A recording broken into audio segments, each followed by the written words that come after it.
All right, we're in the home stretch here at Project Marsha. I've got the final primer coats on the car. I've got my guide coat set on this side. I've started to DA sand. Now what I use is my finished DA sander with a 400 grit paper. I use the flat pad just as it is on most surfaces. If I've got a concave surface where I need some flexibility, I've got an interface pad that I can apply to that, which will allow the sandpaper to move, bore, and get around those curves better without digging into the primer. So we're going to go ahead and get the car all sanded out. All the other parts have been prepped. Everything's been cut in. So this is the last step before we get this car painted on the outside of all these body panels. Now I'm going to paint the car with the hood and the trunk lid off, mainly because this car is so wide it's difficult for me to reach the center of the hood without leaning into the fender to get my reach. And if you don't have the paint laid down perfectly with this color, it's going to show. It's going to show striping, or it's going to have light or dark areas on it. So I want to make sure that the color is consistent across the hood. So I am going to paint that off the car. Those will probably be the last panels that are painted. We'll do the car itself. We'll leave the hood and the trunk lid for last, because if I need to, I can take the car to have its top put on while I'm finishing those panels. So we're going to get to sanding on this car, and I'll bring you back when everything's ready for final paint. Alright, it's a few days later, and the weatherman has sent me one of the best days for an August day in North Carolina to be painting a car. I've got mid to upper 70 temps, very low humidity, and it's just the perfect weather conditions to be laying paint on this car. So today is the day that Project Marsha gets her new dress, and we're going to be applying our color and clear coats to the body and have the body finished off, ready for reassembly and the top installation. First thing we're going to do, I went a little bit further here, even though we're getting close to go time for Moparty. I wanted to make sure everything looked as good as it could without going overboard. So getting the inside edges of the fenders here down to where the inner fenders bolt in, color keyed in where you're really going to see it, was important to me just for the pure aesthetic look of the car. There's other areas such as the firewall, the back of the radiator support that are going to be untouched, which can be done when Kevin does the drivetrain change in this car. So everything will be out. It'll be easy to get in here and clean everything up and either paint it the body color that we're laying on the car, which is the original B3 blue, or to black it out. However he wants to finish it off, that'll be up to him. But we've got the opportunity, we've got a few extra days to get this taken care of, so we're going to do as much of it as we can without getting too much more of the car taken apart. So that's what we're up to this morning. I'm going to lay some epoxy primer in here over this area. This is why I've got this paper down here, so I don't get any overspray on the fenders and have to resand anything. And then it's time to start putting the color on. So I'm going to get my guns ready, get my paint mixed, and let's start putting down some color.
So we've got 3 coats of color on the car, and I am really pleased with the way the color is laid out.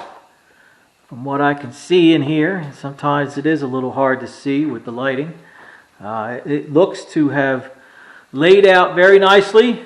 I don't see any dark spots or splotchy spots on the car, so that tells me that my gun worked right and my technique was good.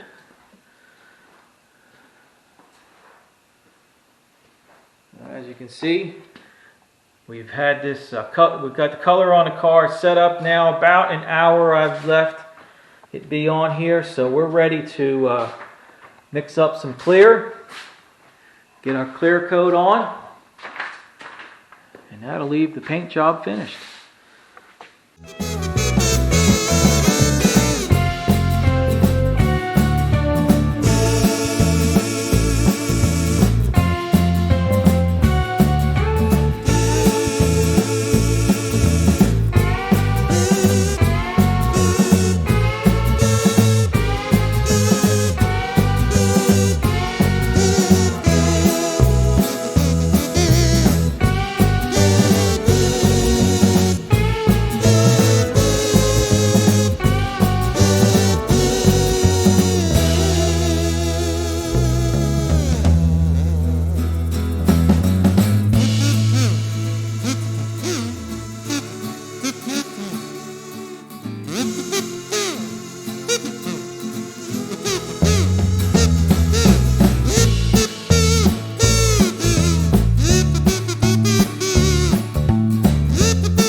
Well, with the clear coat applied, the next step in this painting process that we're going to take on Project Marsha while the car is in the booth and set up on the jack stands, I want to clean up inside the wheel wells because you get a lot of overspray.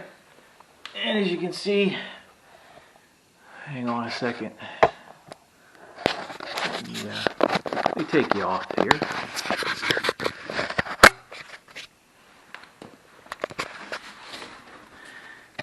I know it's a little hard to see in here, but the wheel well areas get lots of primer overspray. You get paint overspray, as you can see here. We got some blue.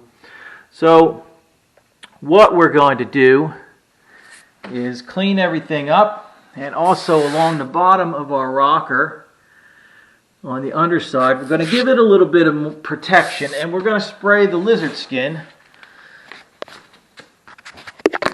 on the wheel wells, and also just like we sprayed it in here, only we'll leave it dark.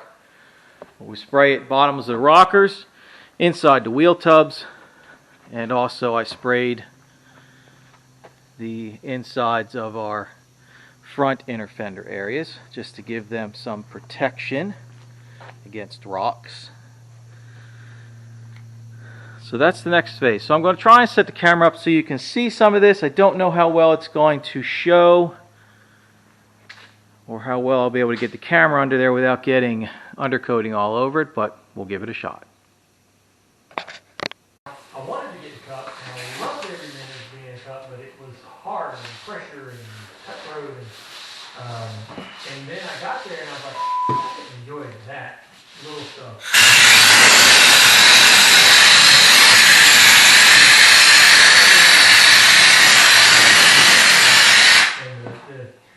The people that are doing it simply for the love of it. Entities that will come back and run, you know, a limited Xfinity for doing the other things that I try to fill the void with.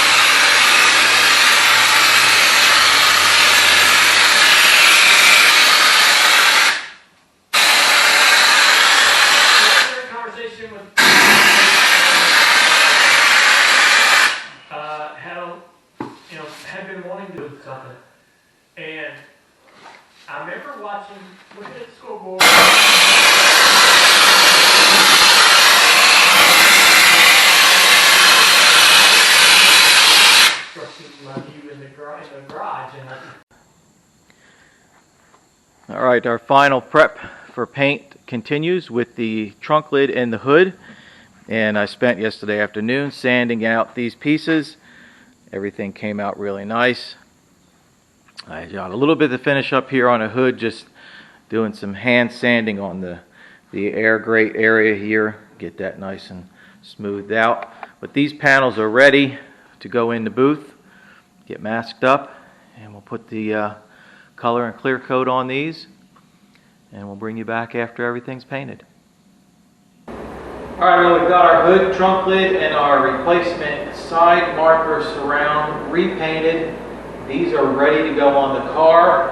Everything came out really nice. This is going to be the end of this video on the painting steps and process and getting Project Marsha's new dress on for her debut at the Holley Moparty. By the time this video comes out, I will probably have already been at the show with the car. So if you came out to the show, thanks for coming out to see everybody. It was great seeing everyone. We probably are going to have a record turnout this year at the show. But I hope you enjoyed following along, getting to this step. The next stage is going to be getting the car reassembled, putting all the trim back on. It's getting the top put on it right now, getting all these panels bolted back on the car, making sure the gaps are right, and getting everything cleaned up and ready to go to the show. So that's where we're going to leave this at now, and we'll see you on the next video when we start bolting everything back together. Thanks again for following. Again, like, share, subscribe to the video, tell your friends, watch everything, leave me some comments. We'll see you again soon.